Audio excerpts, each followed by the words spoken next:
Hello there, my dear viewer. Halloween is just around the corner, so what better occasion is there to celebrate some of the great horror films coming out on the 4K format?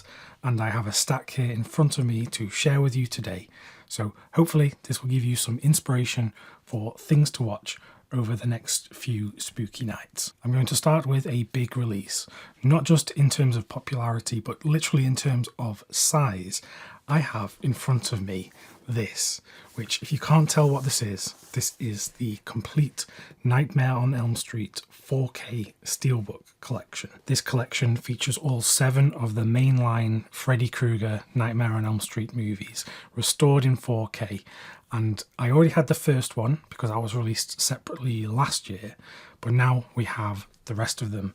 And this is a glorious thing. This has been out for a few weeks in the United States already, but it's been released in the UK just this week in both this collection and also a standard 4K box set. And this has been somewhat of an eye-opening experience for me because I watched all of these over this past weekend, and most of these I had not seen before at all. For me, I still think the original Wes Craven film is the best of the lot. Now, that doesn't mean that the quality just steadily declines over the course of the 7 films, because there are certain ones here which are also standout films to me, but this one is a classic for a reason. Wes Craven was obviously a master of horror cinema, and he made so many great films, but with this series he made the first film and he was involved with some of the sequels, but then for the very final one he came back and gave us a very different take on this character. If you somehow aren't familiar with what these films are about, Freddy Krueger preys on these teenagers as they are sleeping in their dreams. So as he is stalking these kids, they very much don't want to fall asleep, because if they do, they become in great danger, not just in their dreams, but in real life. For example, I really like the third film, Dream Warriors, where this is set in an institution where these kids who have mental health problems are kept, and all of these are being stalked by Freddy in their dreams, and they kind of band together to fight him, and in their dreams they have special powers. It's almost like an X-Men kind of film, so it's a very different take on what was going on in the original movie. I also really like the second film, Freddy's Revenge, which does have a lot of haters online. They don't like this because it's, first of all, not really connected all that much to the first film or the ones that come after in terms of the characters here, but also because this is dealing with this character, the central character Jesse, who is dealing with issues with his own sexuality. So there are things in this film where his fear of being gay and coming out is represented in his dreams by Freddy Krueger, which I've seen a lot of people say is very homophobic, and then people on the other end saying is actually very progressive, transgressive, and many people love it for that fact. And there is also just some absolutely bonkers stuff going on in this film in terms of the imagery and the dream sequences. So for that reason, I have a real soft spot in my heart for this film. Out of the 7, I think the 4th film is probably my least favourite, just because it loses a lot of that magic that made the first few films special. And after this one, things do go into a more kind of crazier territory. And one of those is the 5th film, The Dream Child, where now Freddy Krueger is haunting the unborn child of this pregnant girl who was in the 4th film. And there's so much crazy imagery in this film. Something that I can say about all 7 of these films is, even if I wasn't fully invested in the story and the characters, a lot of the inventiveness in terms of the violence and the kills, but also just the imagery. I'll also talk briefly about the 6th film, which is Freddy's Dead, The Final Nightmare, which is not actually the final film in the series, but I guess they thought it would be. This one is directed by Rachel Talalay, who directed Tank Girl. And if you've seen that film, this has a lot of the same craziness and almost kind of slapstick screwball elements to the characters and the story. Some of the sequences with Freddy in this film are so goofy, and if you compare this to the first film, you wonder, how did we get here? The last one is, of course, New Nightmare, and it's very fitting that Wes Craven returns to direct this one. And there's a lot of great stuff in here as well. And there's a unique look to Freddy in this compared to some of the other films. And I have a real soft spot for this one as well. Those are just some of my thoughts on the films, but in terms of the quality of the 4K releases here, it's a bit of a mixed bag, although I will say that the overall level of quality is quite high. Some of the films do exhibit a bit more digital noise reduction than I would like in these films, although none of them have it to the point where it's ruining the film watching experience. As I said before, a lot of these were first time viewing experiences for me, so I don't have much to say in terms of comparing these to the older presentations of the film, but from other people whose opinions I do trust, I've seen them say that this set does correct a lot of the issues on the older Blu-rays in terms of colours, and the older ones being overly bright is something that I've heard. But I've also heard some people say that these are too dark, which I don't think is the case. I was never watching these thinking, I can't really see what's going on here. So make of that what you will. But overall, I was very pleased with this set. And there are some special features on each one of these films as well, although many of them are just repurposed older special features. There's not much, if anything, that is newly made for this set. So I was very happy with how this one turned out, and I'm sure that I will be revisiting this every year for Halloween. The next 4K horror release that I want to talk about is going into different territory, much more extreme territory than something like Nightmare on Elm Street. I'm talking about Martyrs. This is the new French extremity film that has just been released on 4K from Eureka Entertainment as part of the Masters of Cinema line. If you've not seen this film before, I do have to put a serious warning in front of this, that this is going to be one of the more extreme, graphic, violent, gory films that you can ever watch. And this is why it has the reputation that it has. The story begins with this young girl escaping from captivity, where she has been held hostage, tortured, abused, mutilated, etc. She joins an institution where she is looked after, and it's for rehabilitation into society, but she doesn't like people. She won't trust people, doesn't interact with them, but she meets this other girl who she does take a liking to, and it's very clear that they have a bond between the two of them.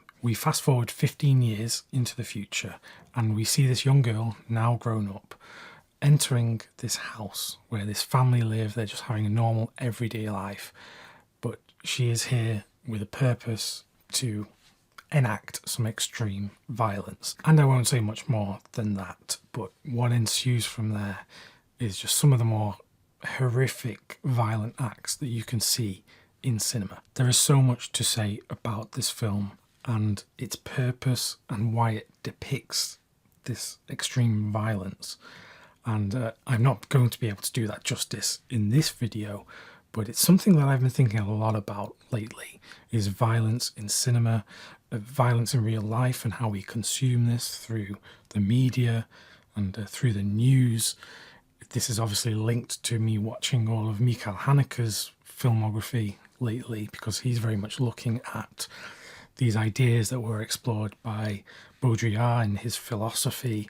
I think this film is very much looking at those things, but through a different avenue. Certain thinkers on this topic of violence in the media would suggest that our lives are so sanitized, our normal everyday lives, that when we explore violence through the news or through films, this kind of pierces that sanitized life and actually gives us some sense of this sacred feeling, as Baudrillard would describe. So it's in watching and consuming extreme violence that we actually feel something that is beyond what we feel in our sanitized everyday lives. It's very hard to watch this film and not think about things such as this, because it is very much an endurance test. As a viewer, you are subjected to these extreme images over and over again, and it comes towards an ending which I think is talking to what I just suggested in terms of touching the sacred through violence. It's absolutely a film I would not describe as a good time or even entertainment.